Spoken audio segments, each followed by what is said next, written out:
आज 29 जून 2025 दुनिया भर में संघर्ष और अस्थिरता की खबरें आम हो गई हैं।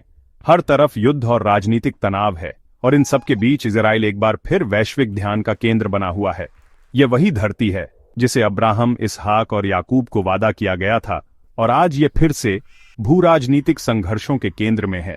इजराइल का पुनर्जन्म 1948 में हुआ, एक ऐसी घटना जिसे कई लोग बाइबल की भविष्यवाणियों की पूर्ति मानते हैं। 2000 साल तक बिखरे रहने के बाद यहूदी लोग अपने देश लौटे और तब से इजराइल लगातार संघर्षों और विवादों में घिरा है। यह सिर्फ क्षेत्रीय विवाद नहीं बल्कि ऐतिहासिक और आध्यात्मिक महत्व की लड़ाई है जिसमें यरूशलेम केंद्र में है। यही शहर 3 बड़े धर्मों के लिए पवित्र है और आज भी विवाद का सबसे बड़ा कारण बना हुआ है। इन घटनाओं को देखकर सवाल उठता है, क्या ये सब महज संयोग है या कोई बड़ी योजना काम कर रही है? यीशु मसीह ने जैतून पर्वत पर अपने चेलों को ऐसे संकेत बताए थे जो युग के अंत और उनके लौटने का इशारा करेंगे। उनके वो शब्द आज भी उतने ही प्रासंगिक हैं। मत्ती 24 में चेलों ने यीशु से पूछा, तेरे आने और युग के अंत का चिन्ह क्या होगा? यीशु ने कहा, तुम युद्धों की चर्चा और अफवाहें सुनोगे। जाति जाति के विरुद्ध और राज्य राज्य के विरुद्ध उठ खड़ा होगा। आज इजराइल लगातार खतरों से घिरा है और युद्धों की अफवाहें उसकी रोजमर्रा की हकीकत हैं। लेकिन यीशु की भविष्यवाणी सिर्फ इजराइल तक सीमित नहीं थी। पूरी दुनिया में संघर्ष और विभाजन बढ़ रहा है। इतिहास में कई बार लोगों ने अपने समय के संघर्षों को अंतिम दिनों से जोड़ा, लेकिन आज सबसे अलग बात है। इतने सारे भविष्यवाणी संकेत एक साथ एक ही समय में प्रकट हो रहे हैं। यीशु ने अकाल, महामारी और भूकंपों का भी उल्लेख किया। ये सब एक बड़े पैटर्न का हिस्सा हैं, जिसे उन्होंने पीढ़ाओं की शुरुआत कहा।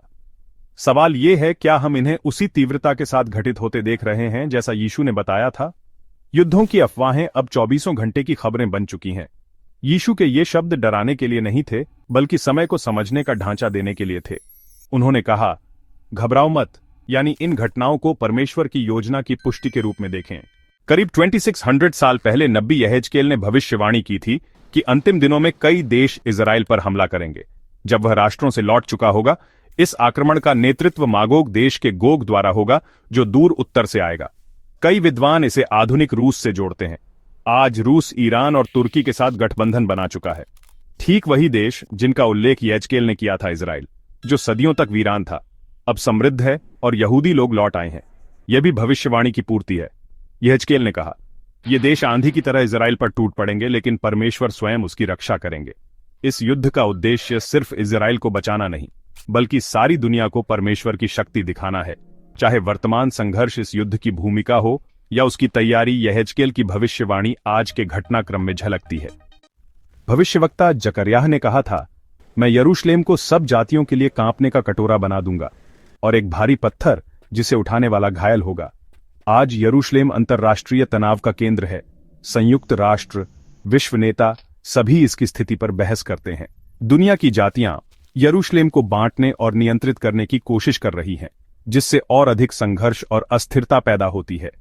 जकर्याह ने आगे कहा, पृथ्वी की सब जातियां उसके विरुद्ध इकट्ठी होंगी। आज कूटनीतिक स्तर पर इजराइल के खिलाफ वैश्विक एकजुटता दिखती है।